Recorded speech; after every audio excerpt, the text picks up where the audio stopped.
रामराम शेतकरी बांधवांनो, मी ज्ञानेश्वर आपल्या सर्वांचं बळीराजा यूट्यूब चॅनलवरती हार्दिक स्वागत करतो। तर शेतकरी बांधवांनो, या व्हिडिओच्या माध्यमातून आपण हळदीच्या बाजारभावाच्या संदर्भात एक महत्त्वपूर्ण असं अपडेट आपण सविस्तरपणे पाहण्याचा प्रयत्न करणार आहोत। तर येणारा जो 2026चा हळदीचा जो हंगाम आहे मार्च एप्रिलचा, त्या हंगामामध्ये हळदीला दर काय मिळू शकतो आणि सध्या जर बाजारभाव घेतले तर आपण 17-18 हजार रुपये प्रति क्विंटलपर्यंत हळदीचे बाजारभाव कायम टिकून आहेत। मागच्या एक महिन्यापासून आपण शेतकरी बांधवांना वारंवार अंदाजसुद्धा देत असतो। तर शेतकरी बांधवांनो, येणाऱ्या 2026च्या कार्यकाळामध्ये हळदीला दर काय मिळू शकतो आणि आता ही तेजी किती दिवस टिकून राहू शकते, याविषयी एक सविस्तर असं अपडेट आपण पुढच्या 3 मिनिटाच्या माध्यमातून आपल्या व्हिडिओच्या माध्यमातून सविस्तरपणे पाहण्याचा प्रयत्न करणार आहोत। या साईटला दिसत असलेल्या लाल किंवा काळ्या बटनावरती क्लिक करा, जेणेकरून तुम्ही आम्हाला सबस्क्राईब कराल आणि सबस्क्राईब केल्यानंतर तुम्हाला असेच नवनवीन व्हिडिओ आपल्या चॅनलवर पाहायला मिळतील। तर शेतकरी बांधवांनो, यावेळेस जर बघितलं तर आपण आपल्या मराठवाड्यामध्ये मोठ्या प्रमाणात अतिवृष्टी झाली। अतिवृष्टीमुळं हळदी पिकाचं मोठ्या प्रमाणात नुकसान झालं। नुकसान असं झालं की मागच्या जे सप्टेंबर महिन्यामध्ये जो पाऊस पडला, पुन्हा ऑक्टोबर महिन्यात जो पाऊस पडला, त्या पावसामुळे लगातार महिना ते दीड महिना जो पाऊस सारखा पडला, त्यामुळं हळदीच्या मुळे ह्या डॅमेज झाल्यामुळं हळदीच्या उत्पादनामध्ये जे माल जिथं तयार होण्याची शक्यता होती, जो माल तयार होऊ लागला, तो माल पूर्णपणे सतत पडत असलेल्या अतिवृष्टीमुळं पूर्णपणे डॅमेज झालेला असल्यामुळं हळदीला कंदसड लागली। कंदसडीमुळे ते माल पूर्ण डॅमेज झाल्यामुळं हळदीच्या हळद उत्पादनामध्ये मोठ्या प्रमाणात यावेळेस घट दिसून येते। आता काही जाणकारांच्या मते असं सांगण्यात येत आहे की हळदीचे बाजारभाव टिकून राहतील, पण शेतकरी बांधवांनो, आता जो पुढच्या जानेवारी-फेब्रुवारी महिन्यामध्ये जो निजामाबादचा माल चालू होईल, त्यानंतर सांगलीचा जो माल चालू होईल, तिथं होणाऱ्या उत्पादनाच्या आधारित हळदीचे बाजारभावसुद्धा मोठ्या प्रमाणात ठरवल्या जाण्याची शक्यता आहे। कारण की तिकडे जर माल चांगला व्यवस्थित निघत असेल तर बाजारभाव थोडेफार कमीसुद्धा होऊ शकतात।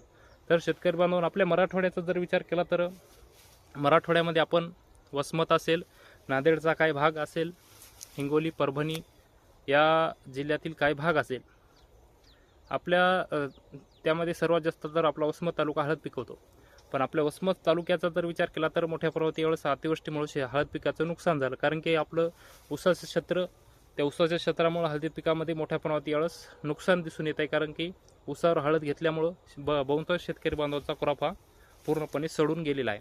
तर शेतकरी बांधवांनो, आता जर आपण एक विचार केला, आपण मागच्या 5 महिन्यापासून शेतकरी बांधवांना लगातार हळदीच्या बाजारभावाचा एक अंदाज देण्याचा प्रयत्न करत असतो। आपण मे महिन्यापासून सांगितलं होतं की शेतकरी बांधवांनो, हळद ऑक्टोबर-नोव्हेंबरमध्ये चांगल्या स्वरूपाचा बाजारभाव 17-18 हजार रुपये क्विंटलपर्यंत हळद विकल आणि हळद विकलीसुद्धा। आता शेतकरी बांधवांनो, येणाऱ्या हंगामात जर विचार केला तर आपण आता जो 2 महिन्यामध्ये जो सांगली असेल, निजामाबाद असेल, इकडचा जो माल चालू होईल, त्या मालावर डिपेंड राहील की आपल्या हळदीला काय बाजार मिळू शकतो। कारण की तिकडे उत्पादन कसं निघू शकतं। आपल्या मराठवाड्याचं तर 50 ते 60% नुकसान आहेच, पण तिकडचं नुकसान कमी आहे त्यांच्या माध्यमातून, असं सांगण्यात येतं तिकडच्या जाणकारांच्या माध्यमातून।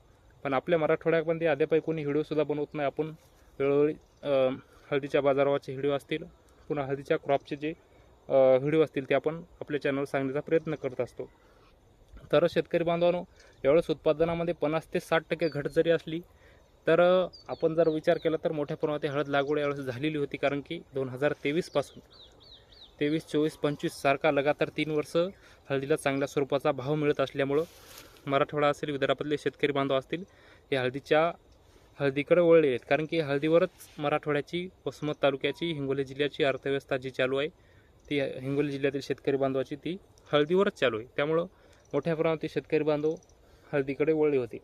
पण आपल्या मराठवाड्याचा जर जो हळदीचा क्रॉप जुन्या रानामध्ये, म्हणजे लगातार एका वर्षाच्या गॅपनं ज्या शेतकरी बांधवांनी हळदी टाकली आहे, त्याच शेतकरी बांधवांच्या हळदीच्या क्रॉपला यावेळेस मोठ्या प्रमाणात डॅमेज झालेले आहेत। इतर जर बघितलं तर आपण उत्पादनामध्ये तेवढं का उत्पादन नाही, पण काय क्रॉप गावागावी 10 ते 20 क्रॉप चांगले असू शकतात। त्यामुळे शेतकरी बांधव, येणाऱ्या हंगामामध्ये जर बघितलं तर आपण उत्पादन किती होतं आहे, माल कसे निघतात, यावेळेस आत्ताच बाजारभाव सांगणं कठीण आहे। पण 10,000 ते 10,000, 12-13 हजाराची रेंज ही कायमस्वरूपी टिकून राहील, असं एक आपला अंदाज आहे। तर आता सध्या जर आपण विचार केला तर शेतकरी बांधव, सध्या वसमत मार्केटमध्ये हळद जर बघितलं तर आपण 18,200 रुपये प्रति क्विंटलपर्यंत विकलेली होती। आता आपण दिला होता अंदाज 20,000चा। तर शेतकरी बांधवांनो, हळद 20 नाही 20च्याही समोर जाऊ शकते, पण ही डिसेंबर जानेवारीच्या काही दिवसामध्येच हा बाजारभाव कायम टिकून राहील. येणाऱ्या काळामध्ये नवीन आवक सुरू होईल, त्यामुळं हे बाजारभाव कमी होऊ शकतात. तर शेतकरी बांधवांनो, हळद ही 20,000 तर होणारच, पण 20च्याही पुढे जाण्याची शक्यता आहे. तर जास्त दिवस काही तेजी टिकून राहू शकत नाही. तर शेतकरी बांधवांनो, ज्या शेतकरी बांधवांच्या आपल्या हळदी विकायच्या राहिल्यात, त्या शेतकरी बांधवांनी 2 ते 3 टप्प्यामध्ये जानेवारीपर्यंत सगळ्या हळदी, म्हणजे आपल्याला जशा पैशाचं काम आहे तशा हळदी विकण्याचा प्रयत्न करावा.